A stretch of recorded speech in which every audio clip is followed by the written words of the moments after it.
बिहार में अब deputy CM के सरकारी बंगले को लेकर सियासत गर्मा गई है। बीजेपी ने आरोप लगाया है कि पूर्व डिप्टी सीएम तेजस्वी यादव ने सरकारी बंगला खाली किया तो यहां का सामान भी साथ लेकर चले गए।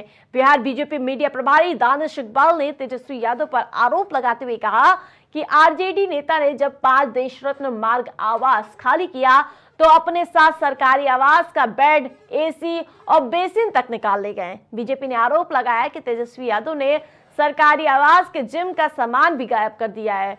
बैडमिंटन कोर्ट का फ्लोर तक निकाल लिया गया और यही नहीं, वॉशरूम के नल की टोटी भी गायब होने के आरोप लगाए गए हैं।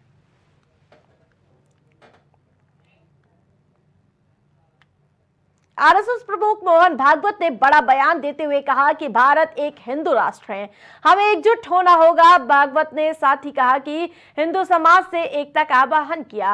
हिंदू समाज को सुरक्षा में एकजुटता लानी होगी। भाषा, जाति, प्रांत के मतभेद मिटाकर एकजुट हो।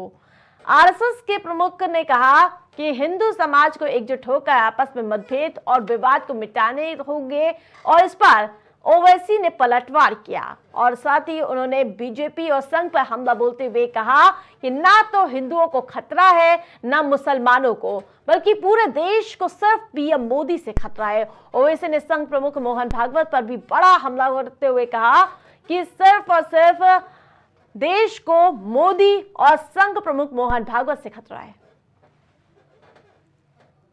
नहीं करना, क्योंकि हिंदू समाज को एक आदत है, वो ठेका दे देता है, भगवान बचाओ।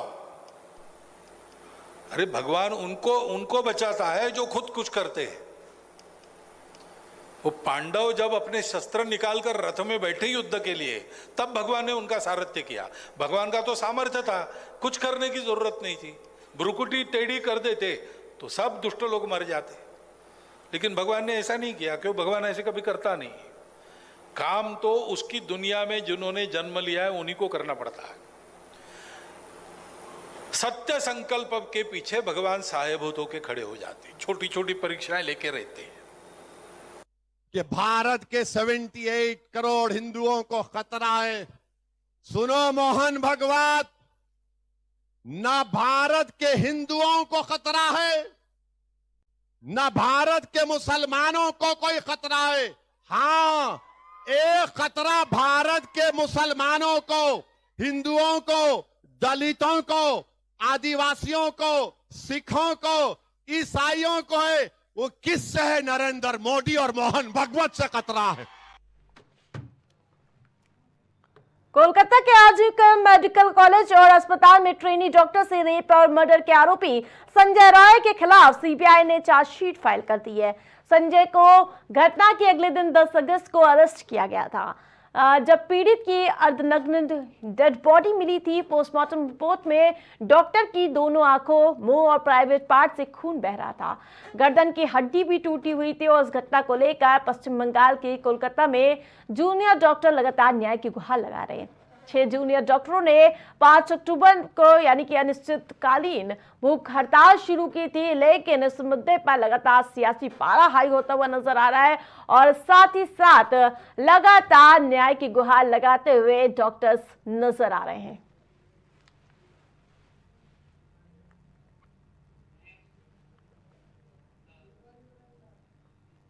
यूपी में एक बार फिर ट्रेन को बेपटरी करने की साजिश रची गई। जी हां, रायबरेली में डंपर के ड्राइवर ने रेलवे ट्रैक पर मिट्टी डाल दी।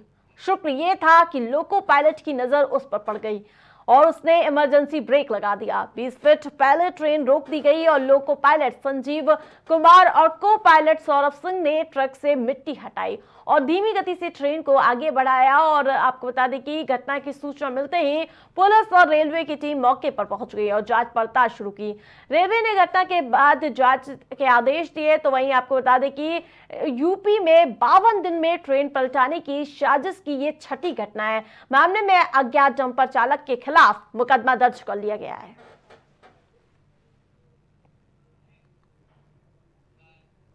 भारतीय खेल जगत से फैंस को निराश कर देने वाली खबर है। जी हां, स्टार जिम मास्टर यानी कि जिम मास्टर दीपा कर्माकर ने संन्यास का ऐलान कर दिया है। दीपा ने रियो ओलंपिक 2016 में दमदार प्रदर्शन किया था, लेकिन वो चौथे नंबर पर रहकर मेडल जीतने में चूक गई थी। तब दीपा ओलंपिक में शिरकत करने वाली भारत की पहली जिम्नास्ट बनी थी। तो वहीं आपको बता दें कि दीपा रियो ओलंपिक की वॉल्ट स्पर्धा में सिर्फ 0.15 अंक से ब्रॉन्ज मेडल जीतने में चूक गई थी। दीपा को 2016 में खेल रत्न अवार्ड भी मिला था और उसके अगले ही साल यानी कि 2017 में उन्हें पद्मश्री पुरस्कार से सम्मानित किया गया था।